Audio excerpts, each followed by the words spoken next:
Wanted to share this idea with you. It's something I've been thinking about for a few years now, maybe like literally over a decade at this point. But it came to mind recently. I was talking to a few people about identity and time management, things like that. This is not a plug. I own a company called Productivity Accelerator. We help young business professionals get more done in less time. Pretty much, we help them make more money while doing a lot less. And what I was talking to a few days ago is the idea of identity. Now, I've told people this before, I've been telling people this for years. If you want to achieve certain things in life, you have to have a certain identity to get that thing. And this is not like law of attraction type stuff. This is not like woo type stuff. This is just legitimate foundational science. Like, if you want something, you have to see yourself as being worthy of having that thing. Otherwise, you won't take the necessary actions or steps to achieve that thing. If, for example, you want to be an NFL player, you're not going to be an NFL player if you don't believe that you're good at all in playing football. Because if you don't think you are good, or if you don't think you can get good, you're not going to train. And if you aren't going to train, then you can't compete with the people who do train. Does that make sense? This applies to everything. If you're someone who wants to be a good college student, you're not going to be a good college student unless you're willing to study in general. But you're not going to study if you don't think you can be a good college student, because you're going to be like, oh, it's just not possible for me. So why even bother? So you won't try. And if you don't try, you're not going to get it. So it becomes this like self-fulfilling prophecy. That's all identity. Your identity shapes your reality. So we were kind of going over this, and this kind of just popped into my head. Because one of the things I teach is when you're trying to change your identity, what I've found to be one of the quickest ways to do it is to change your clothing, change your outfit. The reason why I recommend this, I don't want to get too deep into like the whole mechanics of like identity and stuff like this, but just for the sake of context, I'll share this with you. The reason why it's good to do this is because you see yourself in the mirror as you every single day, and you have a belief about who you are, how you behave, how people perceive you. In order for you to change those things, you need to go through a lot of work to change who you are internally. But the problem is that your body's going to go through like this kind of pseudo homeostasis type thing where you're going to want to just hold on to your pre-established beliefs. Like, if you're someone who wants to get smarter deep down, like in your core, you want to get smarter, but you don't believe you can get smart, or if you believe you're dumb, whenever you have the opportunity to do things that would maybe lead to you getting smarter, like reading more books, watching more podcasts, watching TED Talk video, whatever, um, you're not going to do it, because deep down you're going to think to yourself, well, I want to get smart, but I'm not that smart. I can't do it. I can't get better. So you got to break those beliefs about yourself. But because like you know yourself, and you see yourself frequently, so you're going to keep reaffirming negative beliefs about yourself whenever you look at yourself in the mirror, or whenever you see the version of yourself that you're used to. And the way you break this, in my personal beliefs, and this is what I've done myself, is you change your outfit. Because when you change your outfit, you look different externally. And when you look different externally, it makes it easier for you to validate a different identity. So if you're, I'll give you an example. If you're the kind of person who, say for example, you're a bit nerdy, or I'll give you actually a personal story. When I was in college, I've shared this before in different videos, but when I was in college, one of my goals was to date, because at this point in college, I had never dated a girl. I never had a girlfriend. It was a goal. I know this probably sounds silly to some people, but it's something that a lot of dudes, especially when you're young, think about a lot. You want to be in relationships, you want to have sex, you want to talk to girls, all that good stuff. I certainly wanted to do that, but I wasn't good at it. And a part of it was because I was shy, I was super introverted, I was really nerdy and dorky, and I didn't want to be that way. But the problem was that whenever I looked at myself in the mirror, all I saw was the obese, asthmatic, like dorky, nerdy, anime loving geek that couldn't get girls. So it kept reaffirming those negative beliefs to myself. And eventually I learned how to do this, how to change my identity. And what I started doing is I just dressed different. I dressed like the kind of guys who could get those girls, or who usually got those girls. And so you have to define, well, what's that kind of person look like in general? And this is something that a lot of people don't want to admit. You can tell a lot about someone based on the way they dress. And for the most part, people fit into categories. People like to believe that they're all like super special and super unique. And to a degree, we are all special and we are all unique. But on a micro level, we're unique. On a macro level, we're actually quite similar to other people in the exact same group. So, for example, what are some things that might make a girl more interested in you? Because it gives them kind of like a quick way to, how do I put this? there's some ways people dress, or there's some things people do that kind of give you a quick idea of who they are. And you know this to be true yourself. It's like if you're a dude watching this and you see, or if you're a girl, I guess, if you see a girl who always dresses scantily, she always like has a lot of skin revealed, we'll put it that way, you can draw conclusions in general about that girl, and they're probably going to be correct more or less, because the mindset you have to have in order to dress that way in general, like you wouldn't dress that way if you didn't have those mindsets to begin with. Does that make sense? Like if you're a girl and you always dress 24/7 with your boobs hanging out, or you have like really tight clothing on, it says a lot about who you are by default. And you wouldn't do those things if you didn't have those beliefs. So I thought to myself, what does the kind of guy who usually gets girls look like? Well, the kind of guys who usually gets girls sometimes doesn't care about the way he's perceived. That's probably some of the appeal to other women. So how do I dress that way? Okay, well, let me dress with like tank tops, showing more skin. If you're the kind of person who, this is true by the way, find someone who you know personally. I can guarantee you if there's someone who always wears like a lot of like conservative clothing, they're probably a conservative person. People who wear like a lot of polos a lot, people who wear like khakis a lot. I'm not saying it's true about 100% of the people in this group, but it's true about probably most of the people in this group. They're probably very conservative minded, and they probably have very conservative viewpoints on the world. Now, I'm not saying all aspects are conservative, but it's just a general frame to keep in mind, general box to put people in. So I was like, let me do the opposite of that. Let me wear more skin. At the time too, because I was overweight, I didn't wear things that showed like my chest. I didn't wear things that could show my stomach because I was insecure about those things.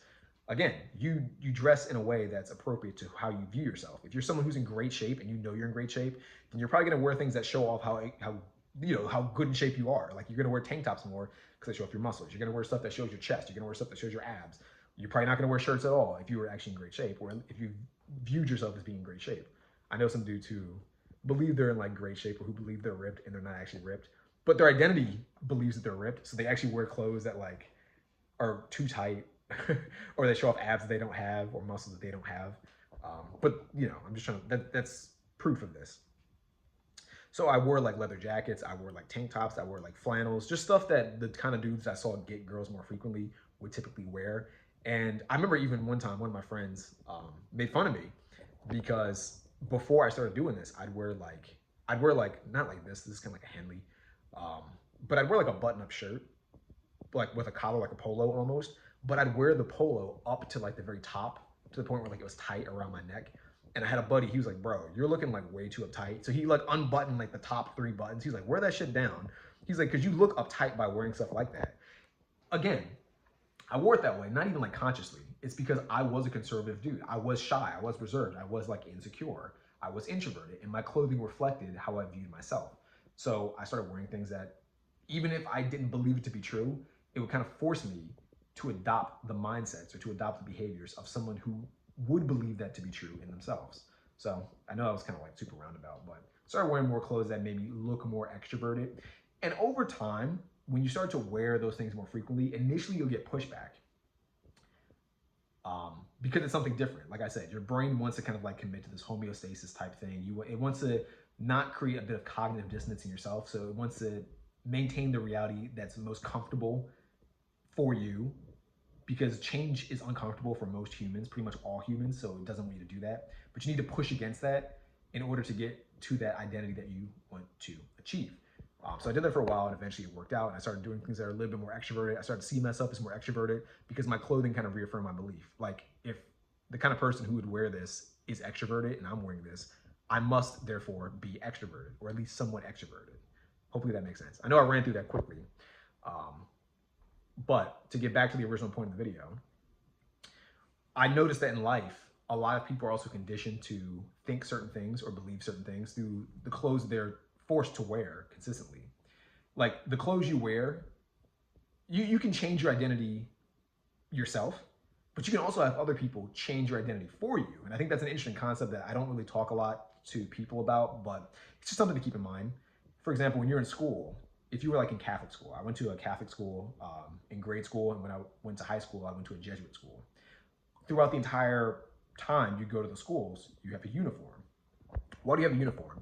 Because it forces you into a position of conformity. It forces you to identify with the values of that school or of that institution. if you were the kind of kid who chose to like wear your uniform in a, I guess, a way that the school didn't deem acceptable, you were punished for it. Why? Because the uniform is pretty much the school saying, you do the things we want you to do and you think the way we want you to think. And this isn't always bad, but I just want to bring it to your attention because it's something interesting to keep in mind. Same with high school. I remember when I was in high school, initially in high school, freshman, sophomore year, I used to always wear our uniform. I went to this school called St. Joe's Prep. Our uniform was pretty much like a blazer, and we could wear like a, not like a dress shirt technically, but like a button up, nice shirt. And we were supposed to wear a tie as well, and like slacks, like khakis or nice pants. Not like suit pants, but like nice pants. And freshman, sophomore year, I did a lot. Junior and senior year, I didn't care as much, and the people I hung around didn't care either. They were like people who were in bands and people who were like rock people.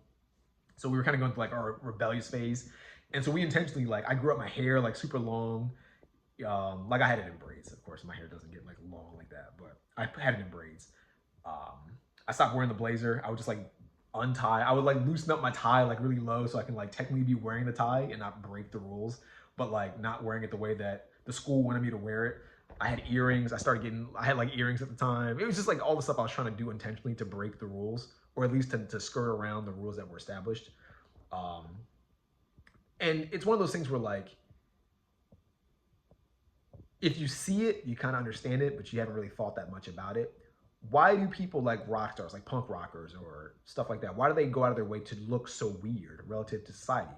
Because they're trying to break apart from the rules society is placing on people. Like, you in society, you yourself watching this, ask yourself, how do you dress? Do you dress a certain way because you're choosing to dress that way, or are you dressing a certain way because you were told to dress that way? You go to work every day. Is there a uniform? You're probably wearing if you are wearing a uniform, you're wearing the uniform because the job requires you to do it, because the job wants you to conform to their way of thinking, to their way of behaving. I've noticed about myself, if I'm in a work setting, throughout all like my life, whenever I was at work and we had a uniform, because we always had a uniform at work. Besides one job, I didn't have a uniform, and that was actually my favorite job of all time. But the other jobs I had a uniform. I noticed about myself, I would change the way I talked in that specific setting, no matter what. Like, even if I wasn't technically working like my shift, I would change the way I talked because I was conditioned to do that. Like, I hopefully this is all making sense. It doesn't sound like too weird. Like, I remember, what job was it? It's like years ago. I was working this one job. I don't want to say what it is, but we had a certain uniform. And at this job, I was always like super polite, super nice. I never cursed. We're like out, and for YouTube, I'm being like tame. But in my own life, I can be really loud. I can curse. You know, I like doing stuff like that. That's how I am. But at this job, I didn't do it, and it felt weird to do this. Actually, I'll tell you another story. Another job. I worked at a law firm. At the law firm, we were expected to wear like not a suit, but like a nice shirt, similar to when I was in high school. Not so much a tie, but we had to wear like nice clothing. So I used to always wear like Brooks Brothers. I had like a dress shirt that I used to wear and some nice pants, some like I forget what they're called. Kind of like khakis. We'll call them khakis for now, for the sake of the story. But I would dress like that every day. And because I was dressing like that every day, and because there are certain expectations with dressing that way, when I was at the law firm, I always talk quieter than I would talk in normal life. Like, normally I would say stuff like fuck, shit. I would like curse a lot, and I wouldn't mind. I would be like loud and bold and obnoxious. But at the law firm, I was always very nice. I was always super polite. I would always use higher quality words, multi-syllabic words. So, you know, because it was what was expected of me, because that was the uniform that I was wearing. And the uniform I was wearing was dictating my behaviors. So, why do I bring this up? Because one, if you want to change your identity, change your outfit. Two, it's good to know when your identity is being changed without you know. Like, it's good to understand when someone else is changing your identity, when someone else is forcing you to wear something or to act in a certain way, because it kind of just lets you understand like where you're being conditioned. Does that make sense? Like, you're always being conditioned, or at least someone's always trying to condition you, whether it's society, whether it's college, whether it's your parents, whatever, whether it's a boss. It's good to know when it's happening, because if you want to resist it, that's the way to do it. It's like hypnosis. Like, if someone were hypnotizing you, they'll be successful if you don't realize you're being hypnotized. But you can counter the hypnosis and you can push against it if you know when the hypnosis is being done to you. Like if someone's coming and they're saying certain words that are meant to hypnotize you, this is just an example. Um, if you know what those words are that are meant to hypnotize you, you can say like, oh, this guy's trying to hypnotize me, so I'm not going to fall for it. Or manipulation is a good example. I've known girls who have been manipulated by dudes. I've known dudes who've been manipulated by girls, but I tend to find that girls are a bit more vocal, talking about when the manipulation happens to them. And the girls will find like patterns. They're like, oh, whenever I've been manipulated, a dude will say A, B, and C, or he'll act A, B, and C. He'll do something super aggressive and then like flip it and give me like flowers or do something nice to kind of like almost train me to believe that this bad thing will always be met with a good thing, and it'll make me accepting of the bad behavior. It's a form of manipulation. If you don't know that that's the case, it's easy to get manipulated. If you know that's the case, when he does the bad thing, you can stop him before the good thing comes and just cut off the behavior or distance yourself in person. Does that make sense? So, I don't know, just something that was coming to mind, something I thought that might be beneficial to you as the viewer of this video. If it was helpful, let me know in the comments. If you like the video, click that little like button down there. Helps me a lot, helps me grow, and it costs you nothing, and it barely requires any effort. Plus the like button sometimes likes to be tickled down there, so do it a favor. Give it a little tickle and give it some pleasure. And if you like the channel, subscribe, share the video with someone that might like this message or who might like this idea or who might like the video as a whole, whatever. If you can't tell, I'm super lazy when it comes to YouTube. I don't take YouTube super seriously. I would like to grow, but I'm not going to dedicate my life like most people on YouTube do to it. But yeah, like the video, subscribe, and I'll see you in the next one. Peace out. Bye.